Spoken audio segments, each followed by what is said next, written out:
পূজনীয় স্বামী গম্ভীরানন্দজি মহারাজের রচনা শ্রীমা সারদা দেবী গ্রন্থ থেকে পাঠ।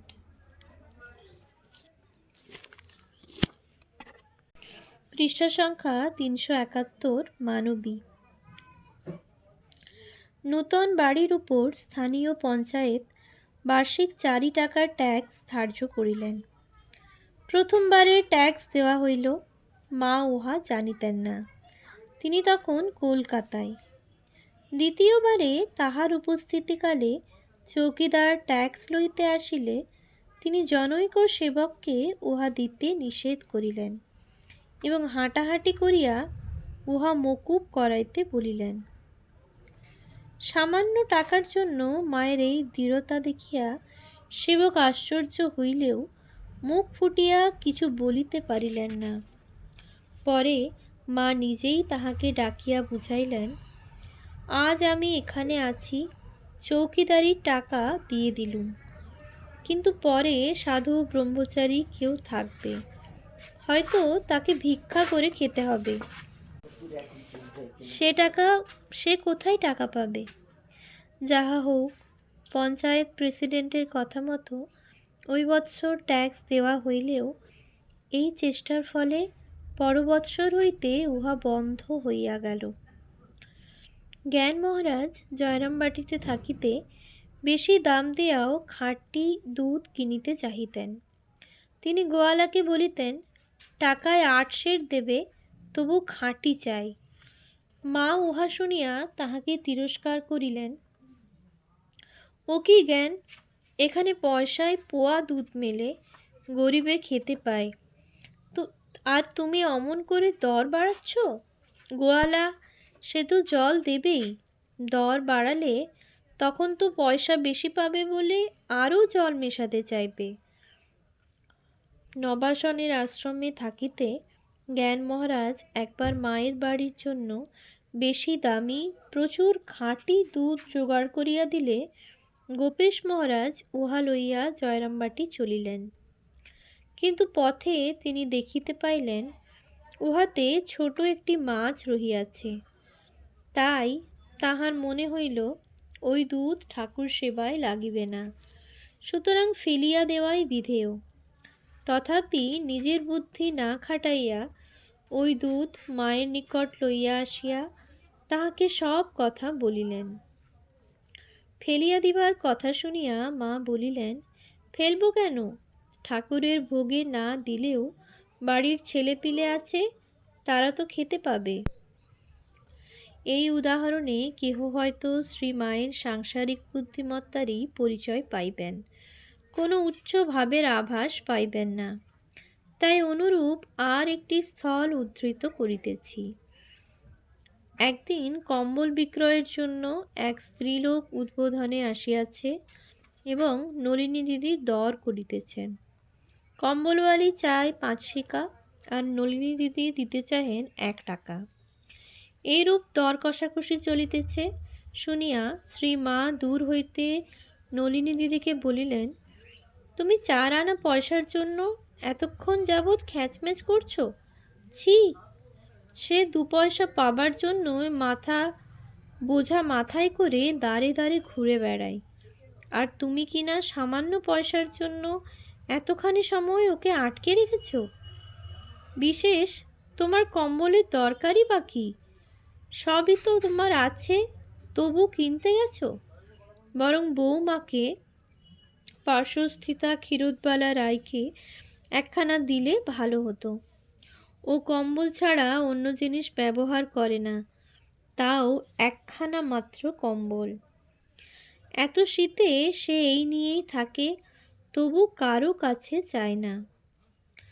মা এত খবর রাখেন দেখিয়া ক্ষীরোদবালার চক্ষে জল আসিল। জয়রামবাটিতে তরকারি পাওয়া যায় না বলিয়া সতীশ সাময়ের মা উহা অন্য স্থান হইতে আনিয়া ভক্তদের জন্য বহুগুণ দামে মায়ের বাড়িতে বেচিত। তাই একবার ওই বিষয়ে মায়ের দৃষ্টি আকর্ষণ করা হইলে তিনি বলিলেন, দেখো, সে আমার জন্য ভাবে, সময়ে অসময়ে তার কাছে গেলেই জিনিস পাওয়া যায়, সে আমার ভাঁড়ারি। শ্রী মা সকলেরই মা, সুতরাং তাহার আচার ও উপদেশ সকলেরই জন্য। নিজে বৈরাগ্যমণ্ডিত এবং বহু ত্যাগী সন্তানের দ্বারা পূজিতা হইলেও তিনি গৃহস্থ ভক্তদিগকে সঞ্চয় করিতে বলিতেন। আমরা সুরেন্দ্রবাবুর কথা পূর্বেই 272 পৃষ্ঠায় বলিয়া আসিয়াছি। একবার বদনগঞ্জের প্রধান শিক্ষক প্রবোধবাবু মায়ের জন্য বহু টাকার ফল, মিষ্টি ও তরকারি কিনিয়া আনিলে মা তাহাকে তিরস্কার করিয়া বলিলেন, বানরের চুল হলে বাঁধতে জানে না, তুমি এতগুলি টাকা কেন খরচ করলে? তোমার ছেলে মেয়ে আছে, স্ত্রী আছে, তাদের জন্য কিছু সঞ্চয় করা উচিত। আমার কি ঠাকুর কিছুর অভাব রেখেছেন? প্রবোধবাবুর ইহাতে দুঃখ হইল। তিনি ভাবিলেন, আমি গরিব বলে কি আমার সেবা করবার অধিকার নেই? তাহার দুঃখ হইয়াছে বুঝিয়া মা বলিলেন, কি জানো বাবা, কিছু সঞ্চয় করলে নিজের সংসারে ও ভবিষ্যতের উপায় হবে, আর সাধুদেরও সেবা করতে পারবে। কিছু না থাকলে সাধু সন্ন্যাসীদের কি দেবে বাবা? প্রবোধবাবু একবার একটি ঘোড়া কিনিতে চাহিলে মা বলিয়াছিলেন, না বাবা, তুমি ঘোড়া কিনো না, আটে পিঠে দড়ো, তবে ঘোড়ার পিঠে চড়ো। তুমি বরং একটা পা গাড়ি সাইকেল কিনো। তারপর মাতা ঠাকুরানীর সাধারণ লোকব্যবহার। জিপটার শম্ভু রায় মহাশয়ের ভ্রাতুষ্পুত্র সজনীবাবু মায়ের বাড়ির দাতব্য হোমিওপ্যাথিক ঔষধালয়ের ডাক্তার নিযুক্ত হইয়াছিলেন।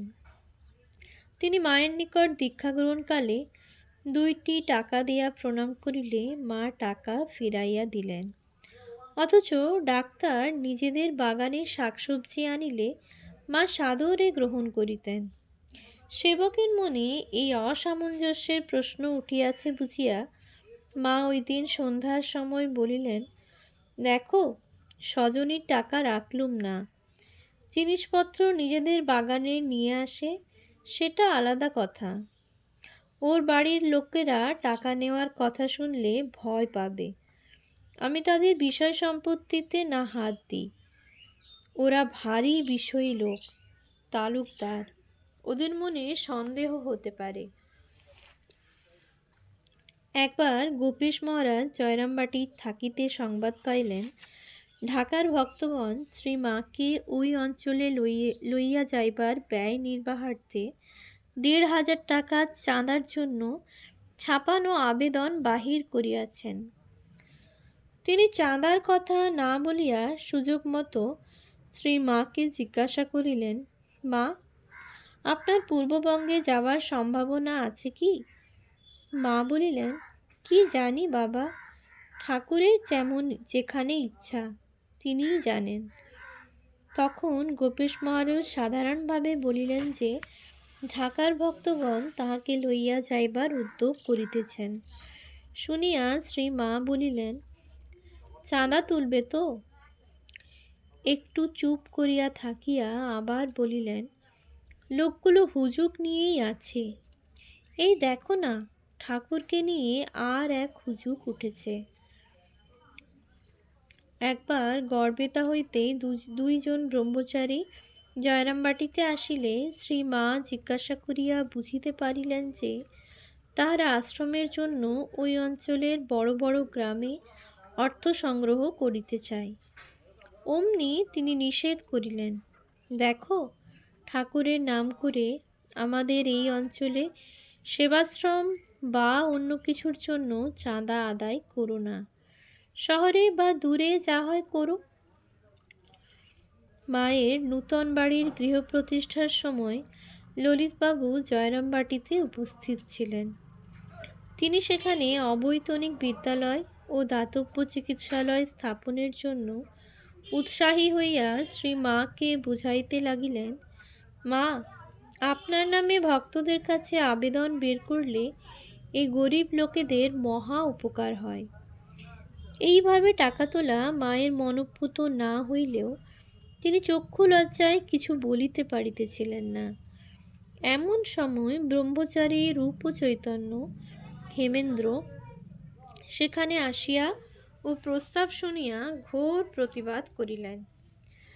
মা ইহাতে স্বস্তির নিঃশ্বাস ফেলিলেন এবং পরে রাসবিহারী মহারাজকে বলিলেন, এ দেখছি আমায় যোগিনের মতো আমায় রক্ষা করলে, এ দেখছি আমার যোগিনের মতো আমায় রক্ষা করলে, ছি ছি, টাকা চাওয়া।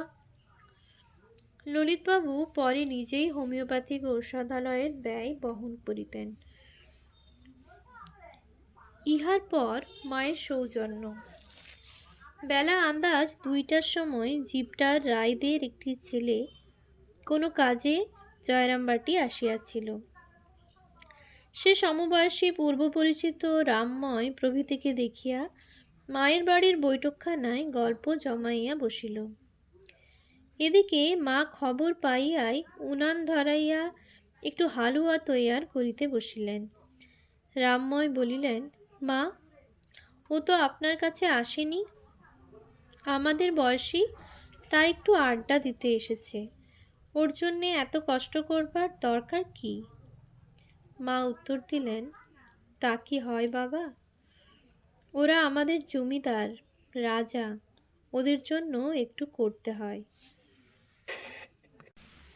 শ্রী মায়ের ভাষা ও উপদেশ প্রণালীতে কতকগুলি বৈশিষ্ট্য ছিল। তিনি কলকাতার লোকদের সহিত কলকাতার ভাষায় কথা বলিতেন, কিন্তু আত্মীয় স্বজনের সহিত দেশের ভাষায় ব্যবহার করিতেন। তবে দেশের ভাষার সহিত প্রায়ই কলকাতার ভাষা মিশিয়া যাইত। আবার কলকাতার ভাষাতেও দেশের 2-4টি শব্দ বা উচ্চারণ ভঙ্গি আসিয়া পড়িত।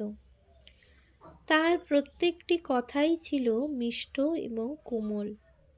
ভক্তকেও আদেশ না দিয়া বলিতেন, বাবা, এটা করলে ভালো হয় না?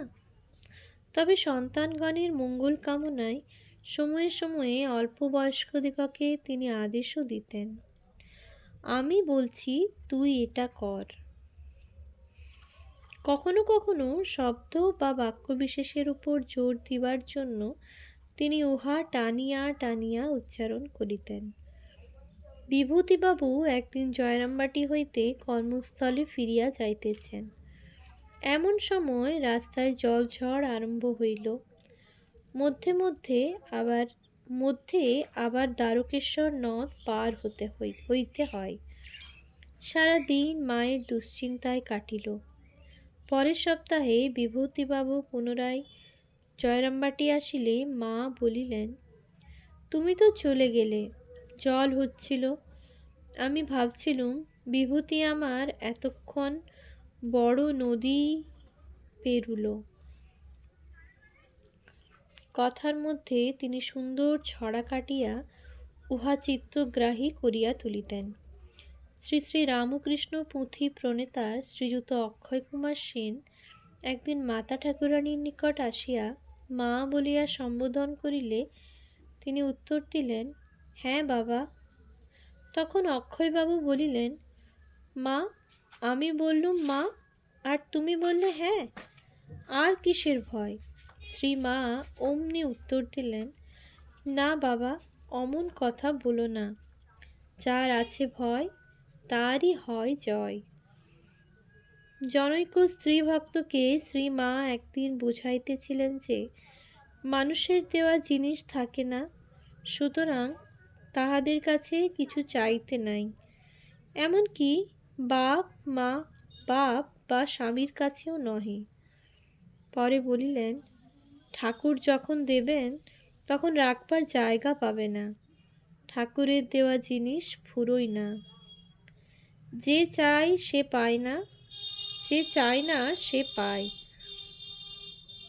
নিবেদিতার দেহত্যাগ প্রসঙ্গে তিনি একদিন বলিয়াছিলেন, যে হয় সুপ্রাণী তার জন্য কাঁদে মহাপ্রাণী, অন্তরাত্মা।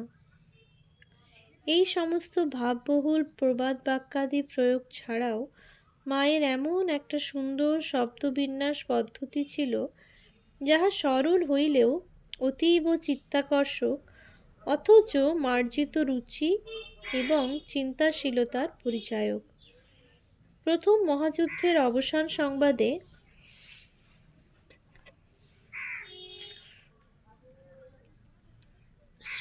প্রথম মহাযুদ্ধের অবসানের সংবাদ শ্রী মাকে জানাইতে গিয়া যতীন্দ্রমোহন ঘোষ মহাশয় যখন আমেরিকা যুক্তরাষ্ট্রের প্রেসিডেন্ট উইলসনের 14 দফা সন্ধি শর্ত বুঝাইতে লাগিলেন, তখন একটু শুনিয়াই মা বলিলেন, ওরা যা বলে ওসব মুখস্থ।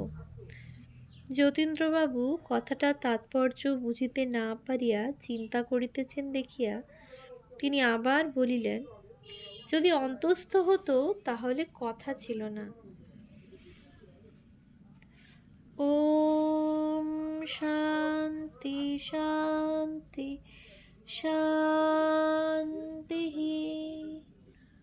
হরি ওম তৎসৎ। শ্রীরামকৃষ্ণার্পণমস্তু।